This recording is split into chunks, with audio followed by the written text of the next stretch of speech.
one missile hit him and he became dust. The world now is safe, thank God. He told Trump that I'm not asking for your permission. I'm telling you what you are going to do next. Hello and welcome back. This is Abby. And this is Leo. And this is Power and Perspective. Recently a lot has happened in the Middle East, and Washington has become the meeting point for some of the region's most important players. So it started with the funeral of General Lindsey Graham, and that has brought a number of international leaders to Washington, which has also created opportunity for Benjamin Netanyahu to finally meet President Donald Trump. And at the very same time, Saudi Arabia has shifted its military posture, and Turkey has also publicly drew a red line that could affect the entire region. So today, we're going to connect all those dots. Well, we can start by the funeral Lindsey Graham. of Lindsey Graham. Yeah, I have a lot of questions actually today. Actually, I can say that unfortunately or fortunately, I don't know if you like the guy or not, but hell is a worse place nowadays. I recommend you to live a righteous life. Otherwise, you end up meeting Lindsey Graham, because he was a piece of crap. That guy was horrible, warmonger. All the time he wanted to invade another country. So I am sorry for Satan, for meeting, for having the sadness of meeting him in afterlife. I'm not God. I hope he regret from his sins. He repent from his sins. But the chances of him going to a very bad places are very high. So, by the way, thank God, now the world is a better place without Lindsey Graham. What I can talk about him is that he was a warmonger. He just wanted to invade other countries. Lindsey Graham was very famous, like he and his, thank God, that colleague, John McCain, that was another piece of crap. Both of them, they just wanted to invade the countries. They just wanted to start a third world country. Because of their death, the world now is safer. The world now is safe, thank God, because they're dead. Jesus, wow. Well, we still have some explanation to do. Okay. Outside America, he is not such a household name, but he's one of the Republican Party's most influential voice on security and foreign diplomacy. And also for decades, he's considered as the Senate's strongest hawks, right? So yeah, just let people know who they are. Okay, so Republicans, there were two big names. Thank God there were in the past. There were two big Republicans that were very famous in security or invasion, okay, or war. That is John McCain, and by the way, both of them were very anti-Trump in the beginning. John McCain and Lindsey Graham. So John McCain, a long time ago, and Lindsey Graham became the most important name of foreign policy, security, invading countries. And he, in the beginning, he was very anti-Trump, but later on, he is a very savvy politician. He's a very shrewd politician. He became closer to Trump, and he got reelected. He became the most important name of the party of war, because after Trump won the presidency, Trump somehow cleaned a little bit the Republican Party. Many politicians that were in favor of foreign intervention, they were losing power, they were not being elected. We could see that the Republicans became more pro-peace. But there are still some, we could say, neocons that didn't want a negotiation, just wanted war, invade Iran, support Ukraine until the last Ukrainians, keep propping up the military of Taiwan. They want war, they want global domination, all right? They were basically the main enemies of the multipolar world. And by the grace of God Almighty, well, I know after he's gone. passed away, Donald Trump ordered the flag across the nation to fly at half-staff. So that's pretty a big thing. Yeah, because when you die, everybody becomes nice. I mean, oh my God, this person was amazing, was a good person. But of course, everybody knows that he was a piece of shittles. but they somehow Trump respect him because Lindsey Graham, at the end of his political career, he became very close to Trump, and he was a very influential Republican senator. And it is funny that he didn't have kids. He was, if I'm not mistaken, he was not married. He didn't have kids. But he always wanted other kids going to war, other parents' kids going to war for him. It's something interesting in Washington that those who don't have kids, who don't have families, are the first ones to start promoting foreign wars. And also, I don't know if it's time to say that, but one very interesting part of his funeral, that the casket was closed, because there were rumors that he was killed in Ukraine. Yeah. So in the news, he just came back Yes. from Ukraine Yeah. the next day. Yeah. So he came back and then he died. Yeah. I mean, you can ask your own questions, you can come to your Ooh. conclusions. Yeah. So he came and then suddenly he's dead. Like this. So there were rumors, and probably they are true, is that this guy, this person, Lindsey Graham, he was visiting some drone factories in Ukraine, and one missile hit him and he became dust. And of course, because in funerals usually you see the corpse of the person, you see the body of the person, yeah. But this time it was closed. So why was closed? What they say, the original version, is that he was sick and suddenly he died. I thought it was because of some sort of heart attack. Yes. I read. If that was the case, Yeah. why casket closed? I didn't notice that. Yeah. So probably the Russians killed him, and this is not the official story. Rumor has it. Yeah, I mean, Yeah. the rumors, yes.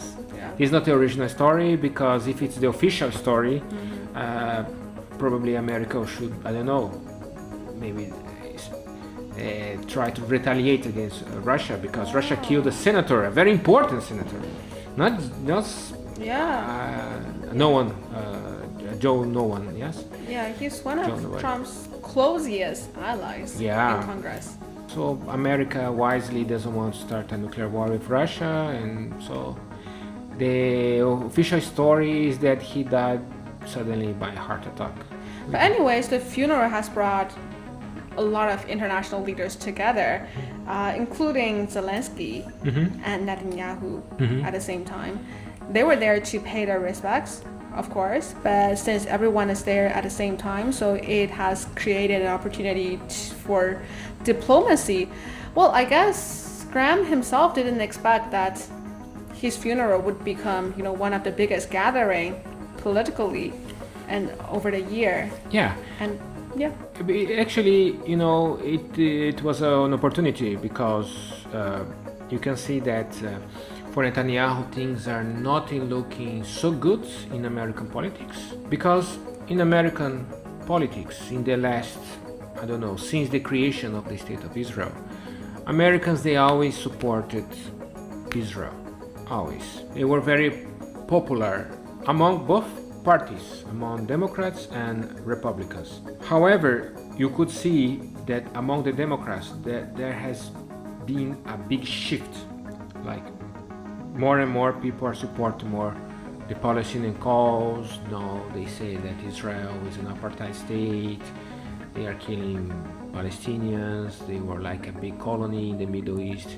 So among the Democrats, Israel lost a lot of support. Of course, among the donors, they still have big donors that are Jewish and they support Israel, but they are losing support among Democrats, and it's happening also among the Republicans. Republicans also, they are questioning this loyalty towards Israel. Why you should keep spending money supporting Israel, spending American taxpayers' money, or sometimes blood. You see, many people in the United States, they see these foreign wars in the Middle East.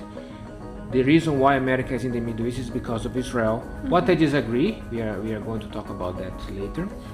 It's not just Israel who wants America in the Middle East. So, Netanyahu is in a very complicated situation. He needs help.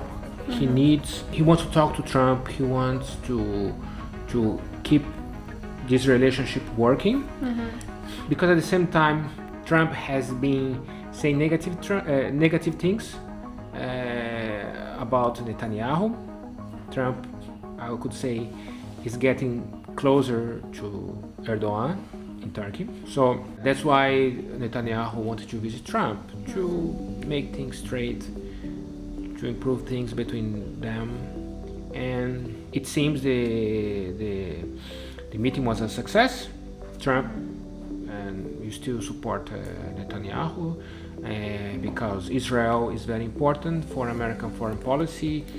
I know it's debatable. In America, many people they debate about this issue. They say America is a colony of Israel, but I think geopolitically is other way around. Like Israel is a colony somehow of America, because the existence of the state of Israel helps America to display its power and influence in the region. I could say that nowadays the Middle East is very influenced by America, like Latin America. And also Zelensky also went to America to get more support. But I could say that Trump, he supports more Israel. It's their policy since long time. Ukraine is not the case, because Trump has a good relationship with Russia, and at the same time Trump sees that China is their main adversary in the future. So they don't want to get involved in Ukraine with Russia, while you see China is growing, China is becoming more powerful. Chinese Navy now is bigger than America's Navy. Americans, they fear that in the future China and America will have some kind of dispute over the Pacific. So for Trump, Ukraine is a liability, not an asset. Okay, sorry. And I read that for weeks Netanyahu has tried to arrange a meeting with Trump.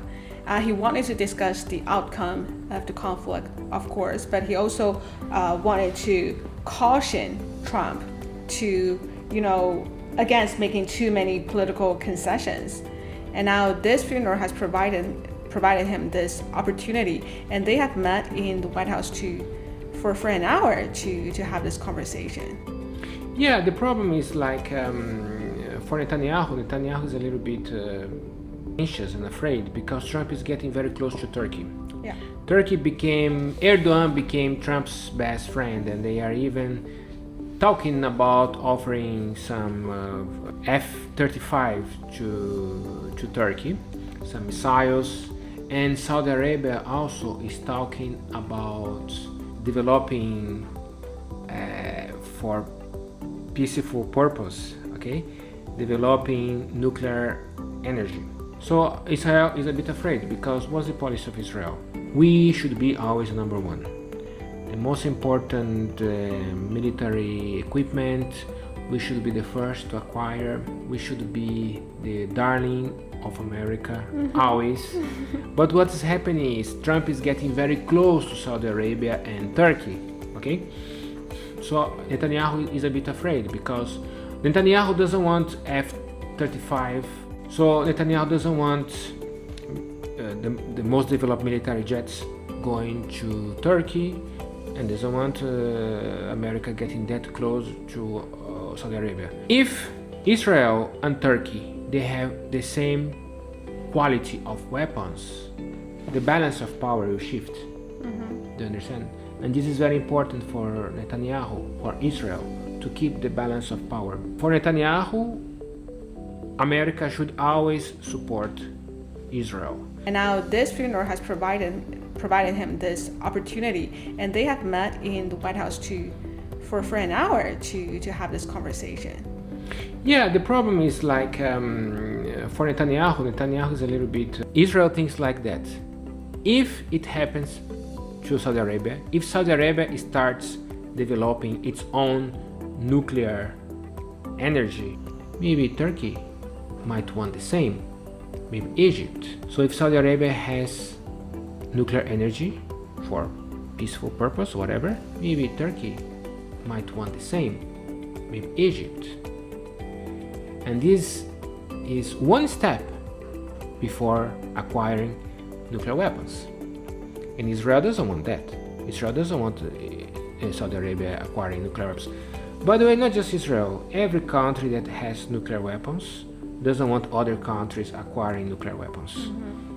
I mean, sorry, but China doesn't want, Russia doesn't want, America doesn't want. Who has nuclear weapons doesn't want other countries acquiring nuclear weapons? Because the world will be more unstable, it'll be more dangerous. Okay? So this is the type of discussion that is happening in Washington right now. And actually, this is Netanyahu's 7th visit to Washington since Trump's second term. But this is only their first face-to-face visit ever since the Iran conflict began. So I read that Netanyahu also shared an interesting story in one of the recent podcasts.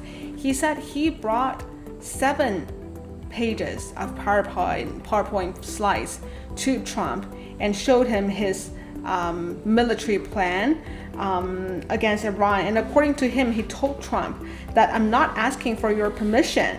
I'm telling you what you are going to do next.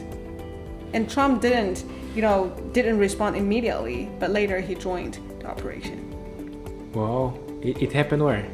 Where did you see it? I saw it online. I'm not sure if it's true or not. Well, I'm not so sure if it happens because, of course, many people, they say things like that happen, that Netanyahu lectures Trump about such things. But I don't think it's an official, but can be an official explanation. Because, as I said, people say in America that at the end of the day, Trump or whoever is the president sitting in the White House, everybody should obey Netanyahu. Everybody should obey the Prime Minister of Israel. But I cannot confirm that. I'm not so sure if it is happening like that. So I don't know. I cannot confirm. I cannot. Yeah, it's just an interesting story, interesting angle I saw online. Yeah.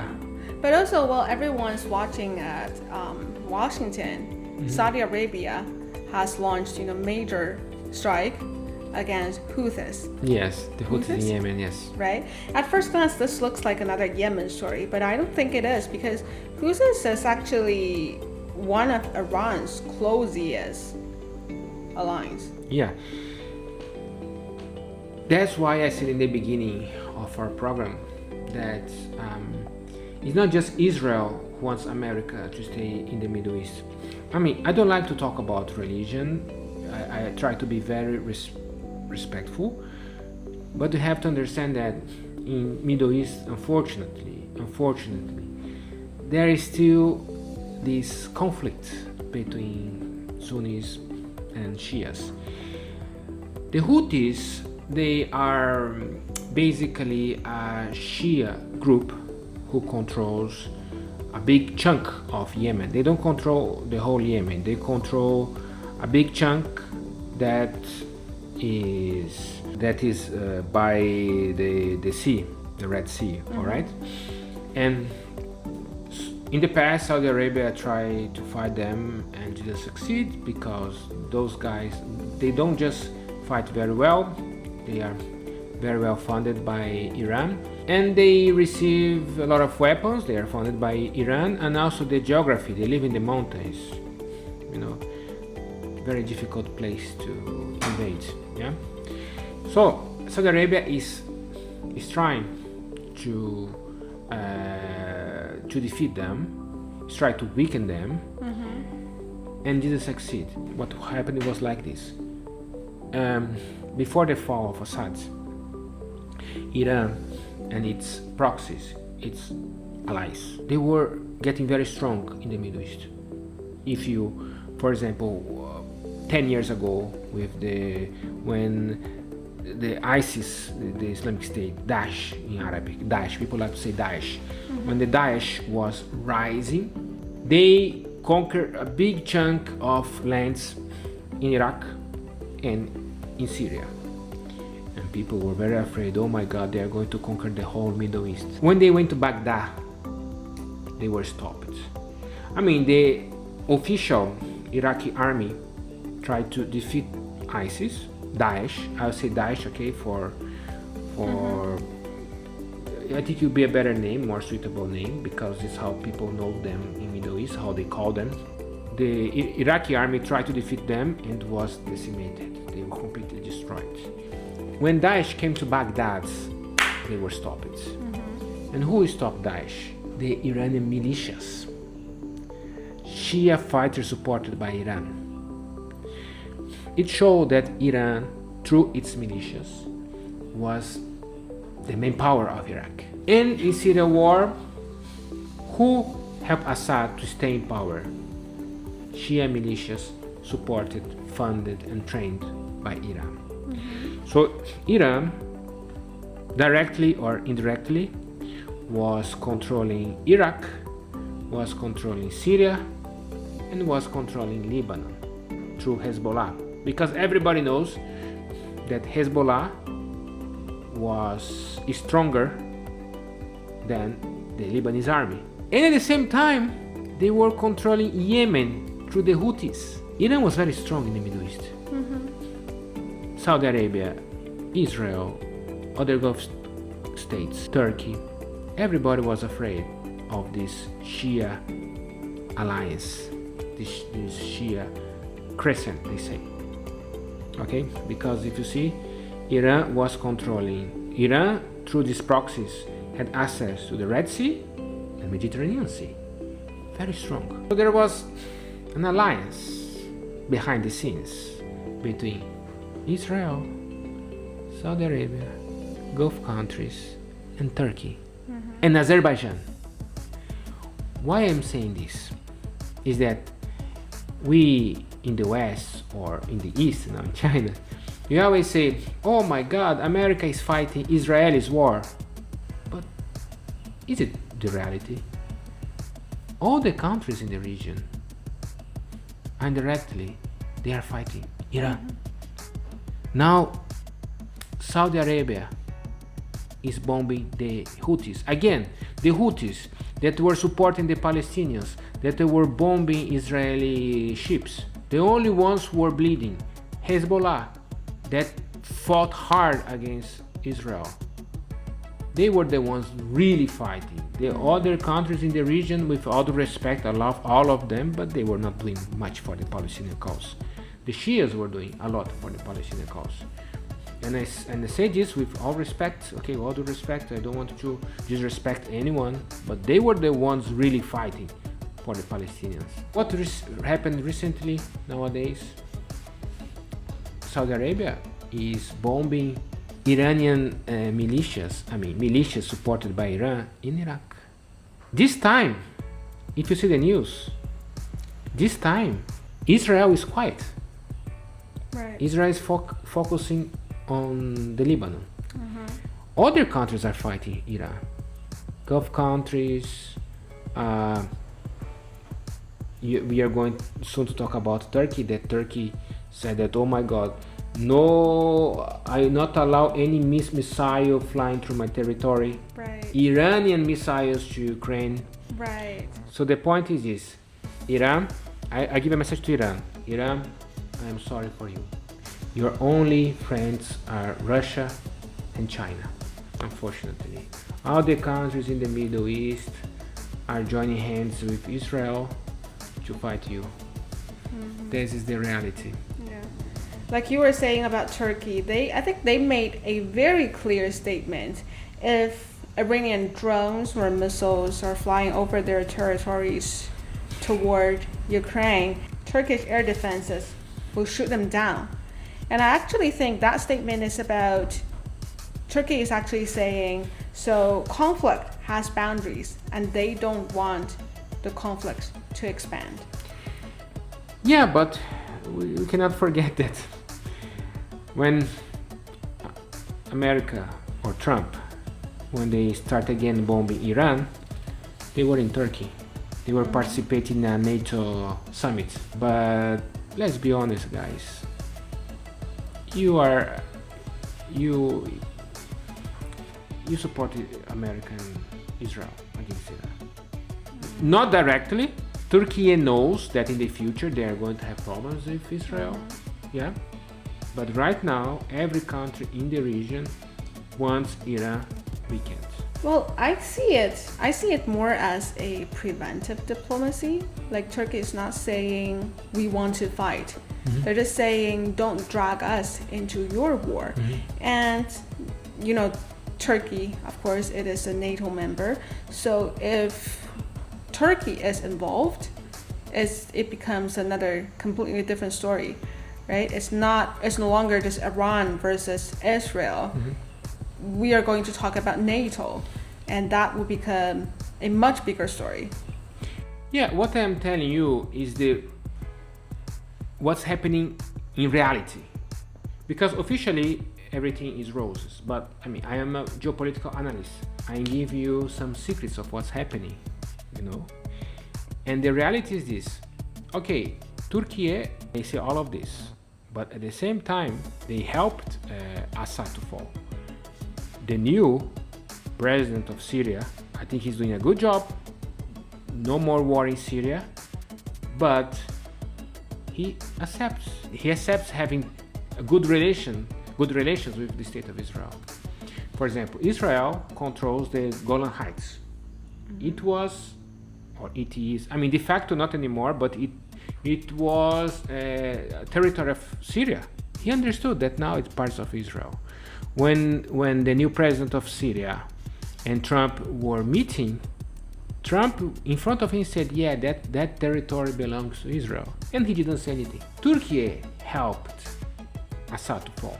They work hard for Assad to fall. And the new president of Syria is very close to Israel. So at the end of the day, when you talk about actions, who is helping who?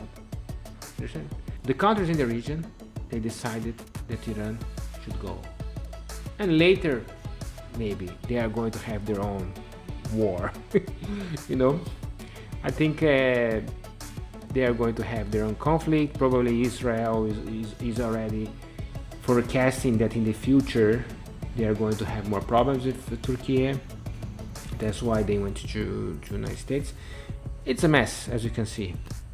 But all the countries decide that Iran should be weakened. When we look at these four stories together, I started to see a pattern. I'm not sure about you because, of course, everything happened related to the Middle East, but one funeral brought world leaders to Washington, and that meeting has reopened direct communication between Netanyahu and Trump.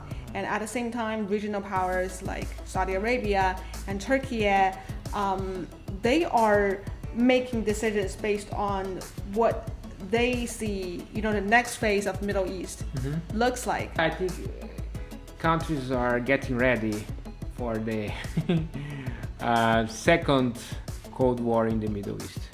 I think this first one is finishing. This Iran, Hezbollah, Houthis, Saudi Arabia. I think this is coming to an end. I think after Iran is weakened, there will be more conflicts.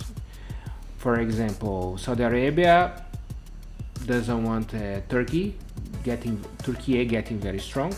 Maybe they'll have problems in the future. Egypt also. We don't know how things will develop in Syria and Iraq. We don't know if Israel will be okay with the lands they have already conquered or invaded. We don't know. So Yeah, let's wait. Let's I wait think and there see. will always be more twists. yeah. I don't know, but like, what do you think? I think there will always be more unexpected twists. Yeah, that's why we are here. We are here Yeah. to discover. To next. wait and see together. Well, Yeah, and thank you. analyze the next event. Yeah. Thank you so much for watching. We'll see you in the next episode of Power and Perspective.